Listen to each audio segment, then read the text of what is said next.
ഇറാനും അമേരിക്കയും തമ്മിലുള്ള വെടിനിർത്തൽ കരാർ അവസാനിക്കാൻ ഇനി മണിക്കൂറുകൾ മാത്രം ബാക്കി. പാകിസ്ഥാനിലെ സമാധാന ചർച്ച ബുധനാഴ്ച നടക്കുമോ ഇല്ലയോ എന്നത് സംബന്ധിച്ച ആശയക്കുഴപ്പം തുടരുകയാണ്.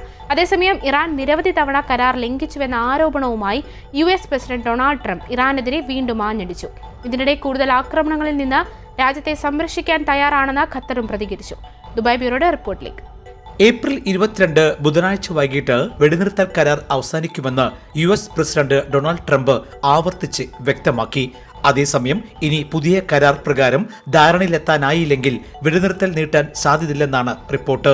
ഇതോടെ ധാരാളം ബോംബുകൾ വീണ്ടും പൊട്ടുമെന്ന് ട്രംപ് മുന്നറിയിപ്പ് നൽകി. അതേസമയം US ആണ് കരാർ ലംഘിച്ചതെന്നാണ് ഇറാന്റെ ആരോപണം. ഇറാൻ വിദേശകാര്യ വക്താവ് ഇസ്മായിൽ ബഗായി ഇക്കാര്യം ആരോപിച്ചു. ഏപ്രിൽ 13 മുതൽ ഹോർമുസ് കടലിടുക്കിൽ US ഏർപ്പെടുത്തിയ നാവികോപരോധവും ഇറാന്റെ കപ്പൽ പിടിച്ചെടുത്തതും ഇതിന് ഉദാഹരണമാണ്. ഇത് രാജ്യാന്തര നിയമങ്ങളുടെ ലംഘനമാണെന്നും ഇറാൻ ചൂണ്ടിക്കാട്ടുന്നു. ഇതിനിടെ ഖത്തർ വിദേശകാര്യ മന്ത്രാലയത്തിന്റെ വക്താവ് മജീദ് അൻസാരി ദോഹയിൽ വാർത്താസമ്മേളനം നടത്തി. കൂടുതൽ ആക്രമണങ്ങളിൽ നിന്ന് രാജ്യത്തെ സംരക്ഷിക്കാൻ ഖത്തർ തയ്യാറാണെന്ന് അദ്ദേഹം പറഞ്ഞു.